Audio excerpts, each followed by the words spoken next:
Bonjour à tous et bienvenue à un nouvel épisode de Photographier des oiseaux. Je suis actuellement au Nouveau-Brunswick et en me déplaçant sur la passerelle d'un de mes marais préférés, j'ai découvert un nid de grèbe à bec bigarré.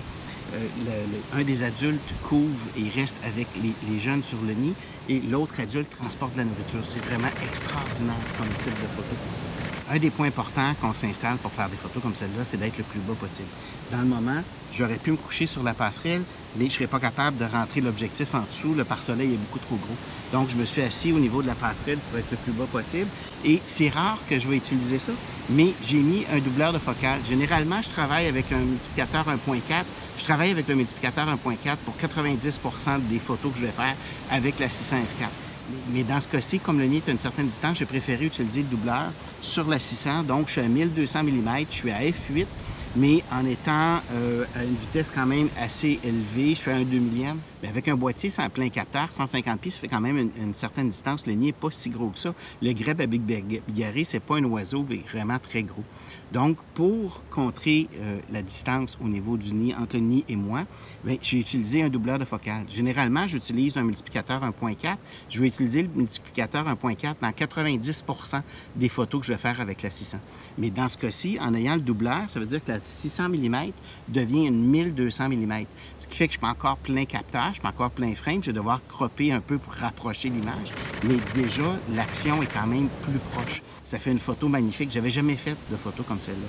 Malgré le fait que je fais de la photo de nature depuis 30 ans, j'ai jamais eu la chance d'arriver dans un marais où il y a un nid à une courte distance où on est capable de faire des photos comme celle-là. Ce qui fait que c'est ça la magie de la photographie d'oiseaux, parce qu'on ne sait jamais ce qu'on va trouver. C'est l'intérêt, en fait, de faire des sorties, parce que souvent, il y a des gens qui vont me dire « Ah, t'es chanceux, tu fais des photos, blabla ». Mais on crée notre chance. C'est le fait d'être sur le terrain qui fait qu'on a de la chance et qu'on va être capable d'avoir des images intéressantes. Je vous montre ici le multiplicateur que j'utilise le plus souvent. C'est le multiplicateur 1.4 Canon RF, qui est donc compatible avec les objectifs RF. J'ai aussi fait l'achat, il y a un peu plus d'1 an, du doubleur de focale Canon RF. La différence entre les deux, c'est que le 1.4 va multiplier la puissance de l'objectif par 1.4x et va couper un cran de lumière. Tandis que le doubleur va doubler la puissance de l'objectif, mais va nous faire perdre 2 crans de lumière. Donc, j'ai une 600 f4. Une fois couplé avec le doubleur, ça devient une 1200 mm f8. Une fois le 1.4 couplé avec la 600, ça devient une 840 5.6. Le doubleur aussi ralentit un peu plus la mise au point que le 1.4. En fait, l'intérêt des multiplicateurs, c'est d'augmenter la puissance et la versatilité de votre objectif. Par contre, il n'y a pas que des avantages à travailler avec des multiplicateurs. Ils ont tendance à ralentir la mise au point. Donc, ça va être important de bien jouer avec le bouton de limitation de distance de mise au point. J'ai déjà fait une capsule à ce sujet-là.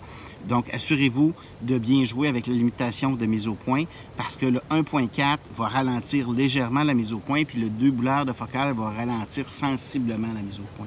Donc, dans le moment, j'utilise que très rarement le doubleur de focale. Je préfère autant que possible m'approcher un petit peu plus. Puis, j'utilise à peu près jamais le doubleur de focale pour des photos d'oiseaux en vol. Ce qui est important aussi de savoir, c'est que le multiplicateur 1.4 Canon RF ne sera pas compatible avec tous les objectifs Canon.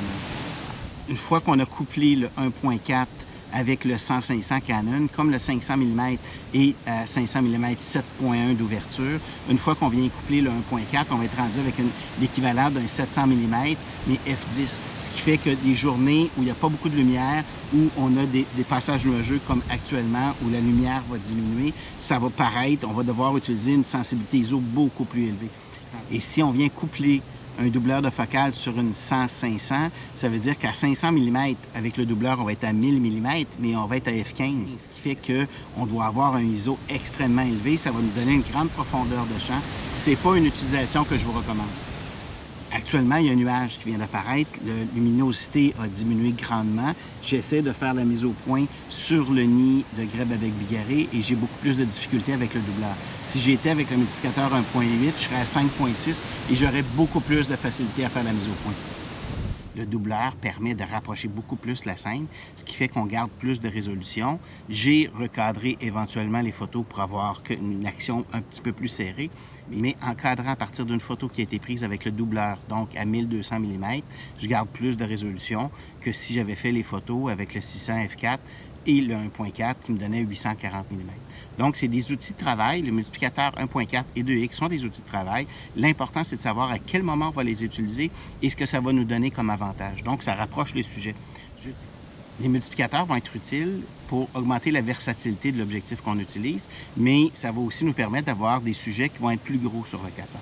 Mais je ne les emploie jamais dans l'espoir de rapprocher un sujet qui est beaucoup trop loin. Je ne photographierai pas un grand héron qui est de l'autre côté d'un marais ou d'un lac en me disant « il est loin, je mets le doubleur, je vais le rapprocher ». L'image ne sera vraiment pas intéressante. Je peux utiliser le doubleur pour faire des gros plans d'oiseaux. À partir de la cache chez moi, par exemple, je le fais à l'occasion pour avoir des gros plans de tête de jet bleu, de gros bec ou de pic. Ça va être utile à ce moment-là parce que ça me permet de grossir le sujet qui va être sur le capteur. Dans ce cas-là, c'est pas d'aller chercher un élément ou un oiseau ou un sujet ou un animal qui est beaucoup trop loin. Donc, j'en emploie rarement le doubleur, mais dans des cas très précis. Dans ce cas-ci, où le nid est à une certaine distance, c'est un avantage de pouvoir utiliser le doubleur. Il ne faut pas oublier qu'une des différences importantes entre le multiplicateur 1.4 et le doubleur, c'est que le premier nous fait perdre un cran de lumière, le deuxième 2 crans. Et dans ce cas-ci, comme je fais des photos en fin de journée, la différence majeure, c'est qu'avec une ouverture de 5.6, je peux être à 2000 ISO, tandis qu'à f8, je suis à 4000 ISO. Il n'y a pas si longtemps, il y a quelques générations de boîtiers précédents, 4000 ISO, c'est impossible d'avoir des photos qui étaient acceptables. Tandis qu'avec un boîtier moderne comme le R5, on est encore capable d'avoir des photos intéressantes, même si on les fait à 4000 ISO. Mais ma préférence est de loin de travailler à 2000 ISO plutôt que de 4000 et à une ouverture de 5.6 plutôt que f8. Mais ce qui est important, c'est d'utiliser le doubleur avec parcimonie, tandis que le multiplicateur 1.4, je l'utilise à toutes les sauces pour la photo d'oiseau. Ultimement, c'est pour des images comme celle-ci que je fais de la photographie d'oiseaux, de la photographie de nature. Je vous présente maintenant 3 images. La première est prise avec la 600 f4 RF sans multiplicateur, donc à 600 mm.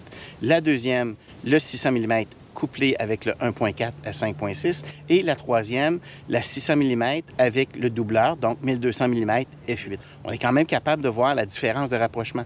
Donc, les multiplicateurs sont un élément intéressant. C'est un outil à avoir dans notre coffre d'outils pour être capable d'être plus polyvalent et d'être capable d'avoir des cadrages un peu plus serrés.